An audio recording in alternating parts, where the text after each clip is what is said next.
Richard Allen writes, what do you guys think of Colin Farrell as the new Tony Stark in Iron Man 4? I would be for it simply because, but look, would he be the choice for me? No. But Colin Farrell is showing us again and again and again. Like, he was just in a movie with Tom Hanks, and I thought he was better in that movie than Tom Hanks was. I mean, and whether you saw him in Bruges or that one where he's like he's got a fishing boat. I'm trying to remember that little indie one he did. But anyway, Colin Farrell is a world-class talent. Oh, Ondine? Yes, thank you. He's a world-class talent. I could totally see him doing it if he could hide that accent. So, like I said, wouldn't be my first choice, but if Marvel announced tomorrow, okay, you know, RDJ's moving on, and the guy we've picked to replace him is Colin Farrell, I'd go, oh, okay, let's see how this turns out. I know, what do you guys think? I would prefer not to have him as Iron Man. I think he's an incredible actor, and like you mentioned, in Bruges is one of my favorites. He's very funny. He has this comedic sense of humor that I'm glad that a lot of filmmakers are casting him now, saying, "Hey, Colin Farrell can actually do comedy." I just don't see him as Robert Downey Jr.'s replacement. It's going to be impossible to replace him, so we're going to have to just deal with whoever does replace him. If they do replace him. But I loved him in Horrible Bosses, by the way. I thought he was so great in that. Anyway. I don't hate it. Yeah, also not my first choice, but I'd be okay with it, especially if he does hide that accent. Yeah, that would be the tricky part, I think. Okay, what's next? Sebastian Culligan writes, favorite bit of product placement in a movie? Mine is the Rolex/Omega line in Casino Royale. Brilliant. Man, I don't know that I have a favorite piece of product placement. Product placement, when it's so obvious, really jumps out at me and kind of pulls me out of a film, especially in TV shows these days.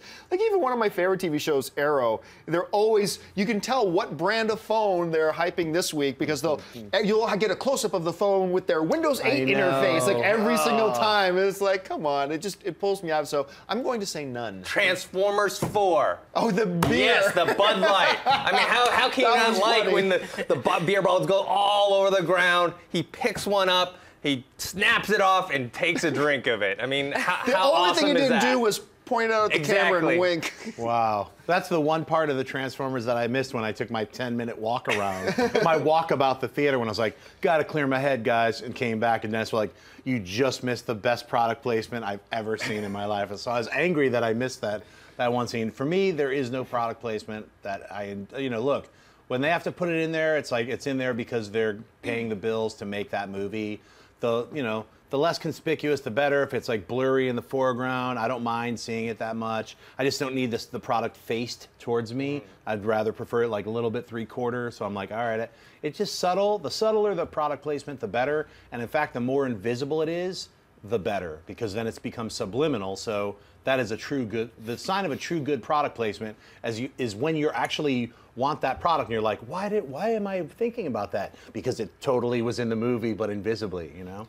The only thing that I was thinking about that the other day, the only thing that was missing from that one scene in Transformers, besides, Wahlberg holding the can up to the camera and winking his eye, I swear, the only thing that would have made it better if he said, the only thing that goes better with the bud is a Wahlburger. That was the only thing that would have made that scene better. And a Victoria's Secret model walking behind him. Because remember they had that dead center shot of Victoria's Secret, a truck or something, and then a thing smashes it and it explodes, but it's dead center. That movie was off the chain as far as product placement. All right, let's take a couple more. All right, 7Rux0 writes, what's your favorite movie based on an urban legend? I don't know. It's tough. Candyman, Candyman, Candyman. That's the only time I ever even heard of it was through that movie. So yeah, based on well, first I would have to actually think what movies have I seen that are based on urban legends. I can't think of them off the top of my head. Wasn't there a movie that was basically all urban legends? It was called Urban Legends. Yeah, it was. Yeah. Okay, there we go. That's right, yes. There we go, that one. Even though I don't remember it actually being good. Had some urban legends in it is what I heard. Well, it was pretty good. Any movie about, us landing a man on the moon. That obviously, that's just myth. That's right. Okay, what's next? Trevor writes, what's an underrated movie you always tell your friends to check out? Oh, man. Yeah. The first one always, Stardust. Still, I'm shocked nobody's seen Stardust. Stardust is so good. Claire Danes, Michelle Pfeiffer, who's so good in it. Robert De Niro. And like, I think one of my top 10 favorite performances of his in that, you've got, oh my gosh, it's just filled Ricky with, Gervais. Ricky Gervais has got a small part in it that's really good. It's been described as the new Princess Bride. Michelle Pfeiffer. So good in it. Yeah, so good. It is the new Princess Bride. It's incredible. It's amazing. So yeah, for me, I would say Stardust. Oh, this one's tough. Can't think of something like of all time. I just tell people more recently, check out like a movie like Mud or Lawless. You know what? I usually recommend if you haven't seen Once Upon a Time in the West or Once Upon a Time in America, both Sergio Leone movies, both great films. Those are films that kind of are lost in time, but completely worth seeing. So, I mean, just off the top of my head. All right, let's take one more. James Thomas Welsh writes, do you think a movie can be too Oscar baity? Yeah, I think it can, but remember, sometimes, I was reading somebody said this in a comment section, right, and I thought it was really intelligent. How often do you come across that? But it was really, really tough pointing out, like, you know what?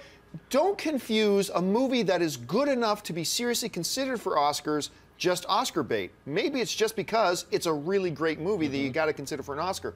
But then you can see those films where you can see, yeah, the Weinsteins really made this one with the Oscars in mind, or whoever. I'm not trying to pick on the Weinsteins. I'm picking on the Weinsteins. You know, they just made this one with the Oscar in mind, and other studios do it too. And you can really see that. And yeah, I think it hurts. I think it does hurt it. You guys think of anything? Yeah, I mean, sometimes some movies you get the sense of like they're trying a little too hard. I don't mind like Oscar-type movies. It's just when they get a little too saccharine for me, a little too over. I kind of felt that way. I like this movie, but I felt that way about The Help. I thought they kind of went a little bit too far with it. Oh, I didn't. I love that movie.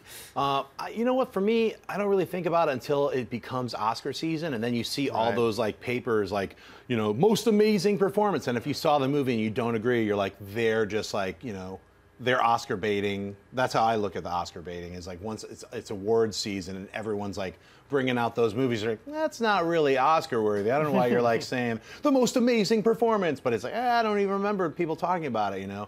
Versus movies that you're like, yeah, that deserves an Oscar, and they're doing that. So it kind of, that's when it really comes out for me, at least, is during the pre-Oscars when everyone's saying this should be, you know, nominated, and it's like, nah, maybe not, maybe for effects, you know.